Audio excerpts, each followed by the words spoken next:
The villagers knew her as the woman who danced through the market with a goat, chanting strange words under her breath. Some would laugh, some would shake their heads in pity, but everyone whispered the same thing. She's cursed. But no one knew the weight of what Nneka carried in her heart, the weight of her unfulfilled dreams, the strain on her marriage, and the whispers that followed her wherever she went. Nneka wasn't always like this. She was once the pride of the village, a beautiful young woman who seemed to have it all. She was educated, respectful, and kind. Her parents, Mr. and Mrs. Obi, had raised their 4 children with love and instilled strong values in them. They didn't have much money, but their family was the envy of the village for its unity and happiness. When Nneka graduated from secondary school with top marks, it felt like she was destined for something big. Her acceptance to one of the best universities in the city was a dream come true, not only for her, but for her entire family. On the night before she left for school, her mother called her into the dimly lit room they shared with her siblings. "Nneka! Nneka! Nneka!" Mrs. Obi's voice was filled with a mixture of pride and warning. "How many times did I call you?" "3 times, Mama," Nneka replied, her voice steady, even as her heart pounded. "Listen to me, my daughter.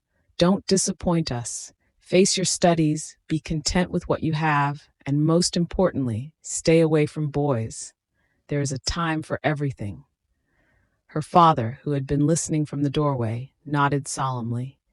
"You are not only our pride, Nneka. You are the pride of this village. Make us proud." Nneka promised, and with that promise, she set off to build a life that would honor her family and village. She worked hard, graduated as the best in her class, and even returned to start a school for young children in her village. She was seen as a role model. Mothers wanted their daughters to be like her, and fathers pointed to her as an example of success. Everything was perfect until she got married. Her husband, Ebuka, was also a teacher. He was educated, respectful, and shared Nneka's values. Their marriage was celebrated in a grand ceremony, and for a while, it was everything Nneka had ever dreamed of. They did everything together, from chores to teaching at the school. Villagers would murmur about how Nneka must have charmed him, or that this was the bad side of education, but she ignored them. She had found happiness in her partner and her life. But as the years passed and she remained childless, Nneka's perfect life began to crack. It started with gentle questions from family members and curious neighbors, which soon turned into whispers and pitying glances. Her siblings had started families of their own, and the pressure on Nneka grew with each passing year. Ebuka suggested they get a checkup at the hospital. The next morning, which was a Saturday, Nneka and Ebuka headed to the village hospital to see their family doctor, who confirmed that they were both okay. Nneka was worried because her siblings, who married after her, now has 2 or 3 children. Ebuka suggested adoption, but Nneka rejected because she wanted her own child. One morning, Mrs. Obi, Nneka's mother, visited her house with a bottle of herbal concoction. She said, "My daughter, I got these from an herbalist from the neighboring village. Take 3 teaspoons morning and night, and I am sure I will rejoice with you soon, my daughter." Nneka took it with faith, but nothing to show for it. Nneka would stay up every night and cry every night, but her husband would pamper her to sleep. The villagers started losing their respect for Nneka. When they see her with her husband, they would gossip. There is no respect for a woman without a child, while some will say, maybe she has aborted them all. Her husband would cover her ears and say, "My beautiful wife, don't listen to them. I met you as a virgin. I know very soon a baby would cry in our home." A few months later, Ebuka's mother came visiting. She knocked and Nneka opened and said, "Welcome, Mama. You didn't tell us you were coming." Ebuka's mother replied, "Ooh, so I should tell you before coming to my son's house, you barren woman." Ebuka came out of his room saying, "But Mama, she didn't mean it like that. She was just shocked to see you." Ebuka's mother continued, "Your children are meant to welcome me, not you. I want grandchildren. If you can't give me any, I would marry a new wife for my son." Nneka standing in the sitting room with tears rolling down her cheeks. The next morning, Ebuka's mother called Nneka and gave a concoction in a calabash to eat at midnight before sleeping with her husband. Nneka took the calabash from her, but nothing changes still. Afterwards, her mother-in-law's visits became frequent and harsh, filled with veiled insults and pointed comments about how her son deserved a wife who could bear children. In her 8th year of marriage, after countless hospital visits, herbal concoctions, and rituals, desperation drove Nneka to the brink. One day, her close friend Ada pulled her aside after school and offered her a solution that was as shocking as it was tempting. "There's a man," Ada whispered. "He lives in a neighboring village. They say he's helped many women who couldn't conceive. He might be able to help you." Nneka hesitated, but the weight of her empty arms and her mother-in-law's accusations wore her down. She told her husband, and after some convincing, he reluctantly agreed.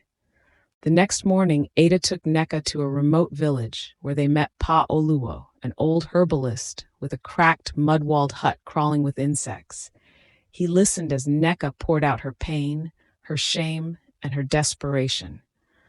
Pa Oluwo nodded slowly. "Your problem can be solved," he said, his voice deep and raspy, "but you must be willing to do whatever it takes."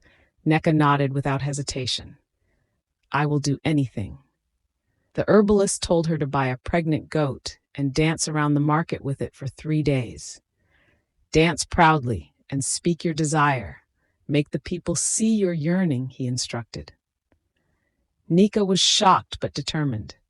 She returned to the village with a pregnant goat, ignored her husband's protests, and did as the herbalist had said. The villagers watched in horror and amusement as she danced, clinging to the goat as if it were her lifeline. She ignored their stares, their laughter, and even the whispers that followed her like a dark cloud. But months passed and nothing changed. Nneka's heart grew heavier, her dreams dimmed, and the whispers grew louder. She couldn't sleep, spending her nights crying and questioning why she was being punished. She had done everything right. She had followed her parents' teachings, excelled in her studies, and returned to serve her village. Why was she denied the one thing she longed for? Another visit to Pa Oluwo brought another ritual. This time, he handed her a black soap and instructed her to bathe at the river in broad daylight.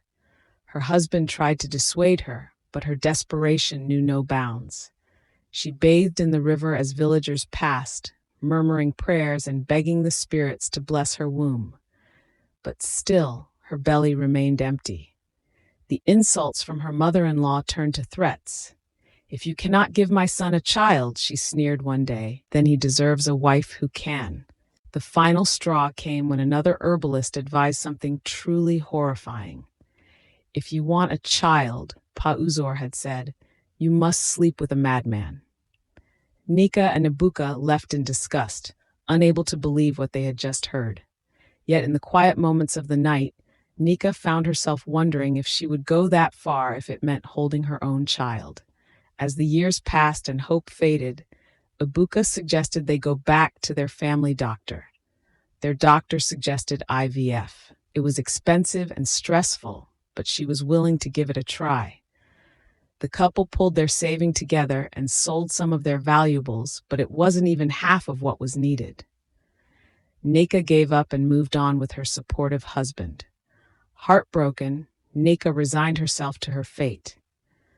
On the 15th anniversary of their wedding, Nneka was preparing a small celebration for her and Ebuka when she suddenly felt dizzy and collapsed. When she woke up in the hospital, the doctor's smile was the first thing she noticed. "Congratulations, Nneka, you're pregnant."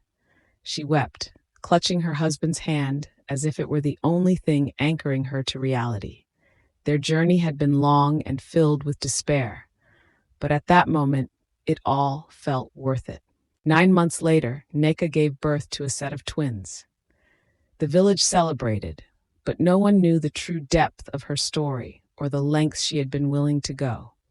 All they saw was the happy ending. One night, as she held her babies close, Nneka would remember the concoctions, rituals, and the goats she had once danced with in the market.